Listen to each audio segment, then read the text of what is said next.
స్తోత్రము తండ్రి.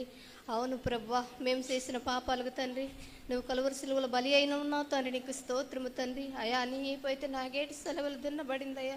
అయా నీ చేతుల్లో అయితే చీలలు కొట్టి ఉన్నారు అయ్యా, నీ కాళ్ళలో అయితే మేకులు కొట్టి ఉన్నారు తండ్రి. నీకు స్తోత్రం అయ్యా.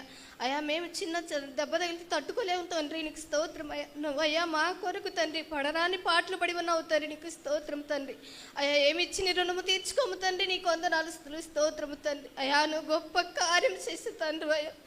అయా నేనైతే ఇక్కడ నిలబడ్డానంటే అది నీ కృపే తండ్రి. నీకు స్తోత్రం అయ్యా. నేనైతే బలహీనరాలై ఉన్నానయ్యా. అయా నన్ను అక్కడైతే నిలబెట్టినందుకు నీకు వందనాలు స్తోత్రమయ్యా. నేను ఎంతో మానసికంగా బాధపడుచున్నాను తండ్రి. నీకు స్తోత్రము తండ్రి.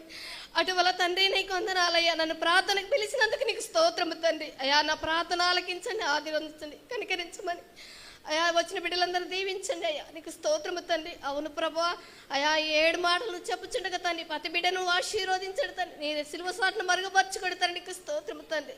నువ్వు ఆదరించి కనికరించి బలపరచమని ఈ చిన్న ప్రార్థనని పాద సన్నిధికి చేర్చుకోమని యేసు నామమున అడిగి వచ్చినాము తండ్రి. ఆమేన్. ఓకే.